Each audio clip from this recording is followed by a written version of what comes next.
Hello, BookTube. I've got a little Wednesday reads for you on this dark, rainy, freezing cold Wednesday here in Boston, 2 days out from June. I've got 6 books I want to show you here, and 2 of them I have read, and I can strongly recommend.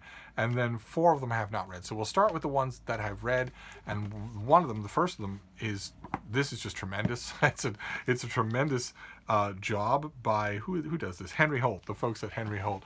I don't know how many of these we've seen on this channel, but this is The British Are Coming by Rick Atkinson in a gorgeous decollage finished edition that has these duotone maps and color and black and white illustrations all throughout, just everywhere. Instead of one inset in the middle, it's just a beautifully illustrated volume. And this is the author who did the Liberation trilogy about the U.S. Armed Services during World War II. And this is the start of a new trilogy of his, the Revolution trilogy, where he does a trilogy about the American Revolution. This book goes from the shot heard around the world at Lexington and Concord all the way to the Battle of Princeton, to the George Washington effort that is widely viewed as by military historians of the Revolution as a turning point, militarily speaking. And it's amazingly good. It's amazingly good. Rick Atkinson really can do no wrong at this point. So that's the first one. I wanted to float it in front of you as a kind of TBR torture, because if you're looking for a book about how the American Revolution began, this is a good one to get. It has a primarily military focus, but there's a good deal of other stuff in here too. It's a broader book as well. And then this next one is a paperback reprint of something that came out, I think, last year. I remember liking it, and it's stuck in my mind ever since. Yeah, 2018. This is Robots of Gotham by Todd McAulty. It's a big sprawling thing, and it's the aftermath of a war between sentient machines and humans that left large parts of the United States devastated, and that left the country partitioned, with the machines in part. There's a tense truce between these artificial intelligences and the humans involved, and this book kicks off in the middle of that, and complicates it, and of course brings it right to the brink and then beyond, because let me read you just a bit here. After long years of war, the United States has sued for peace, yielding to a brutal coalition of nations ruled by fascist machines. 1/4 of the country is under foreign occupation. Manhattan has been annexed by a mysterious robot monarchy, and in Tennessee, a permanent peace is being delicately negotiated between the battered remnants of the American government and an envoy of implacable machines. That's the one that adjective, implacable, is the Achilles heel of this whole book. It's the one problem with the basic premise of this book, which is, of course, vicious, malevolent machine tyrants would not do negotiations. They wouldn't do it. It wouldn't happen that way. But it's an easy suspension of disbelief, especially since this is all so well done. It's very much written in the style of World War Z. It's very much a dispatches, a hyper-realistic science fiction story, only this time it's robot war. Canadian businessman Barry Simcoe arrives in occupied Chicago days before his hotel is attacked by a rogue war machine. In the aftermath, he meets a dedicated Russian medic with an occupying army and 19 Black Winter, a badly damaged robot. Together they stumble on a machine conspiracy to unleash a horrific plague, and learn that the fabled American resistance is not as extinct as everyone believes. Simcoe races against time to prevent the extermination of all life on the continent, and uncover a secret that America's machine conquerors are desperate to keep hidden. And this has stuck with me. It's really effectively done. So I strongly recommend it. And then we'll do the 4 that I haven't read yet. 3 of them are fiction, and 1 of them I really wish were fiction. I will save that one for last. The first 3 are novels, and the first one is Just One Bite by Australian cutie-patootie Jack Heath. Actually, this is a finished copy, so we probably have a picture of him. Yeah, there he is. That's our author. That's our author right there. He's written a bunch of books. Don't let his youth deceive you. He's written a lot of books, and they're all very good. They're all very good as far as lean thrillers go. This one is Timothy Blake, ex-consultant for the FBI, now works in body disposal for a local crime lord. One night he stumbles across a body he wasn't supposed to find and is forced to hide it. When the FBI calls Blake in to investigate a missing university professor, Blake recognizes him as the dead man in the freezer. Then another man goes missing, and another. There's a serial killer in Houston, Texas, and Blake is running out of time to solve the case. His investigation takes him to a sex doll factory, a sprawling landfill in Louisiana, and a secret cabin in the woods. As they hunt the killer together, FBI agent Reese Thistle starts to warm to Blake, but she also gets closer and closer to discovering his terrible secret. Can Blake uncover the killer without exposing himself? And this is very much in the line of... that description will probably tip the hand here. Australian thrillers, I have noticed, are YA. They are pretty much exclusively YA. They're just dressed up a little bit differently. But I have read a couple of this guy's other books, and they work. They really do. So I'm on board for this one, despite its contractually obligated, hideous, ugly American cover. Then this next one is it's a summery textured, multi-textured, at the beach novel. It's a beach novel for the thinking person who doesn't completely want to turn their brain off when they read a book like this. So if you've got, what is this? It's probably hideously expensive. Yeah, it's almost $30. It's $30 and a cup of coffee. If you've got that to spare, then buy this book and drop it in your tote bag and just use it all summer long. You're gonna like it, I think. I'm hoping that I do. Certainly the feel of it and the little bit of it that I read, I standing there at the shelf, intrigued me. So we've got, this is Meg Mitchell Moore, and this is The Islanders. That's what it looks like. And we've got, it's a classic story that's been going back 60 years now in the American beach read industry, of lives intertwining for one summer. We have Anthony Pluckett was a rising literary star. The son of the uber-famous thriller writer, Anthony saw his debut novel spend 2 years on the bestseller list and win the adoration of critics. But something went wrong with his second work. Now Anthony's borrowing an old college friend's crumbling beach house on Block Island in the hopes that solitude will help him get back the talent that he used to have. Joy Sousa owns and runs Block Island's beloved Whoopie Pie Cafe. She came to this quiet space 11 years ago, newly divorced and with a young daughter, and built a life for them both there on the island. To her customers and friends, Joy is the model of independence, hardworking, and happy. And mostly she is. But this summer she's thrown off balance. A food truck from a famous New York City brand is roving around the island selling goodies and threatening her business. Lou Truesdale is spending the summer on her in-laws' dime, living on Block Island with her 2 young sons while her surgeon husband commutes to the mainland hospital. When Lou's second son was born, she and her husband made a deal. He'd work and she'd quit her corporate law job to stay home with the boys.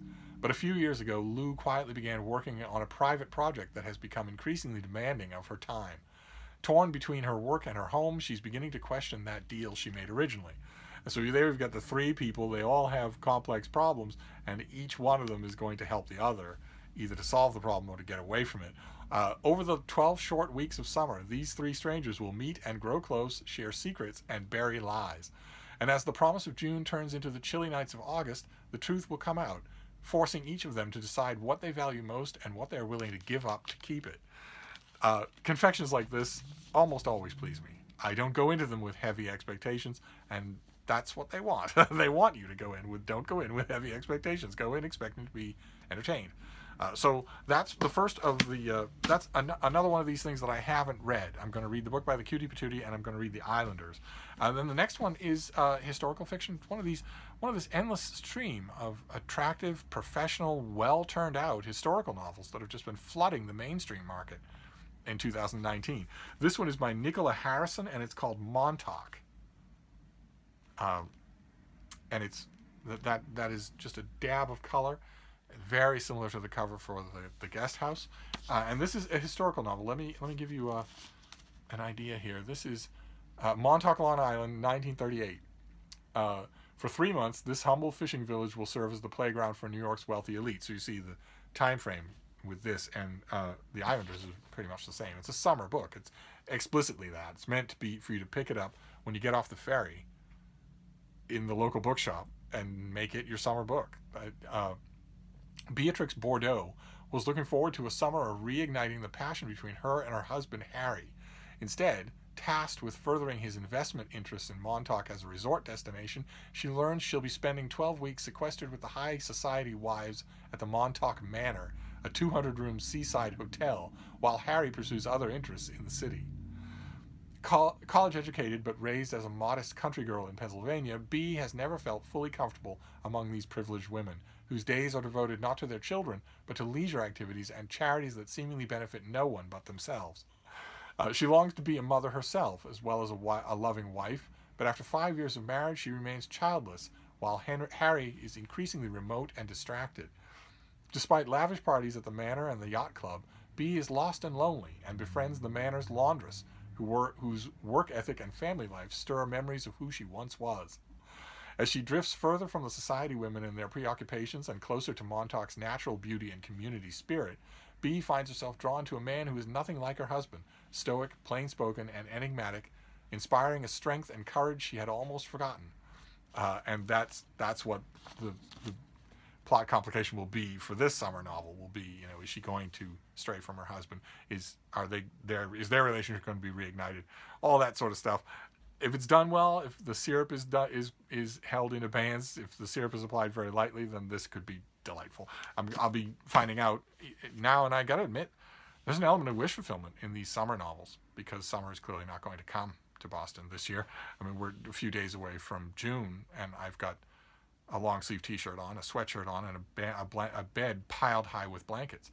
And every day I think, well, as you can see, I removed the electric space heater just as a mark of complete irrational stubbornness. I took it out of this room. I thought, last year on this date, the temperature in Fahrenheit was twice what it is today.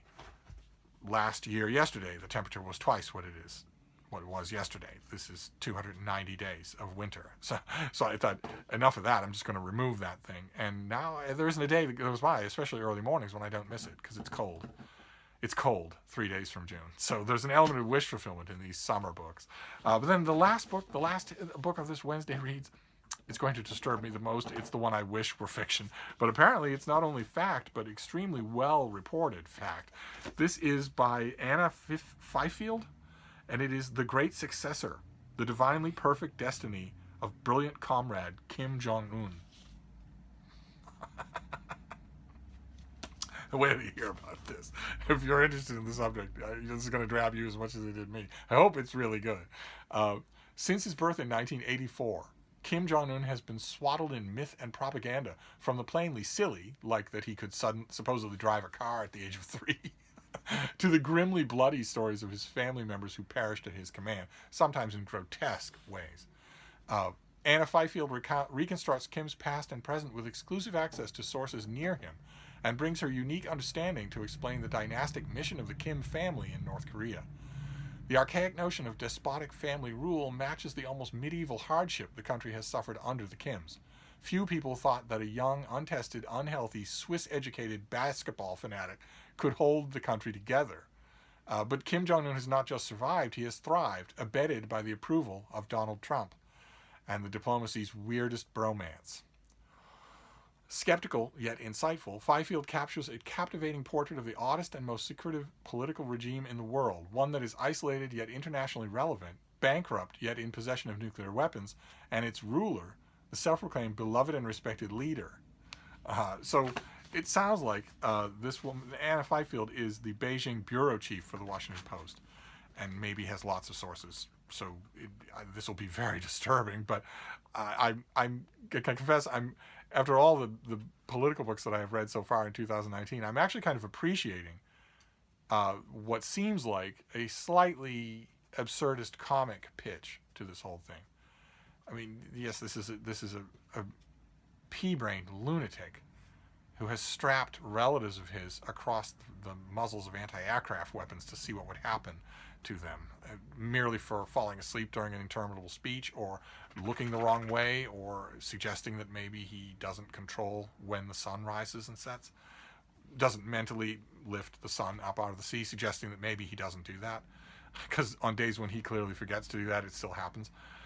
That despite all of that, there is, of course, an absurdist element here, and it seems like, I mean, the book isn't beholden to the pub sheet. The publicists can write whatever pub sheet they want.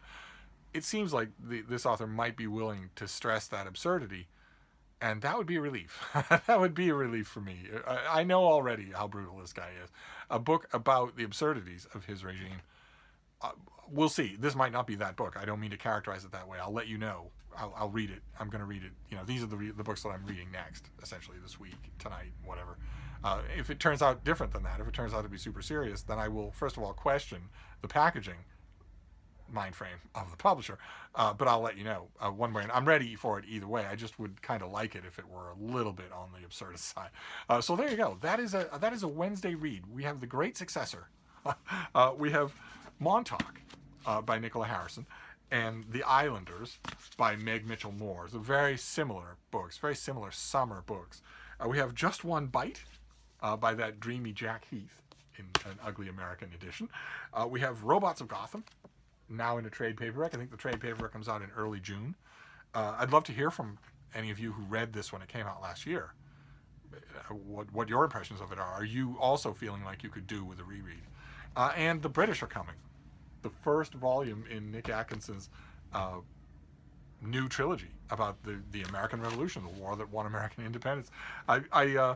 If I confess, if I get through these and I'm still looking for a little confection, there's another book that I could show you. Do I have it here? Yeah, here we go.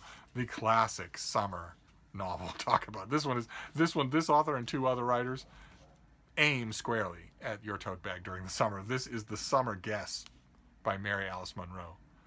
And that's all that this is. This is just a summer novel, just designed for you that way. Late August is a beautiful time on the southern coast. The peach trees are ripe, the ocean is warm, and the sweet tea is ice cold. A perfect chance to enjoy the rocking chair on the porch. But beneath the calm surface bubbles a threat. It's also peak hurricane season. And that's what this I have read every single one of this author's books. She is just utterly delightful. Her and a couple of other authors, Mary Kay Andrews comes to mind, are summer. There's no wonder to me that they have endless hardcover contracts, because they are summer reading done right. Summer reading where you don't completely turn off your brain. You get a good, solid, atmospheric novel. It doesn't have any highfalutin literary aims at all. It just wants to entertain you with personal stories. But we'll see. If I need more of a break than this Wednesday TBR gives me, then I know where I can go for it, because I have another classic summer novel right in the offing. If I don't do that, then I'll do it right when I'm done with these. But anyway, that's our Wednesday reads. So let me know. We're in the middle of the week now. How's your own reading week going? What's going on with your reading week? Tell me all the stories. And if you want to tell them to me via email, keep in mind it's st.donahue@gmail. I have been flooded with emails since I started mentioning that in videos. Flooded with people saying, and it's happening just the way I kind of wanted it to, which is not. I kind of expected that I would get lots of bookish emails, but I'm getting lots of other emails too. People just saying, I had a crappy day, I thought I'd email you, or my aunt is starting to show signs that we're wondering if it's dementia, and I don't know where online to check to be absolutely sure. What do you think? Stuff like that, just all over the map, and of course lots and lots of dog questions. So you feel free to do that, although I'd hate to see our comments field become empty because you're all emailing me in private. The comments field is here to show, and YouTube is watching. Keep in mind, at all times, YouTube is watching, so they're going to look at the activity in the comments field. I don't want them thinking this channel is a failure. Anyway, I'm going to wrap this up, but I'll be back. Thank you, BookTube.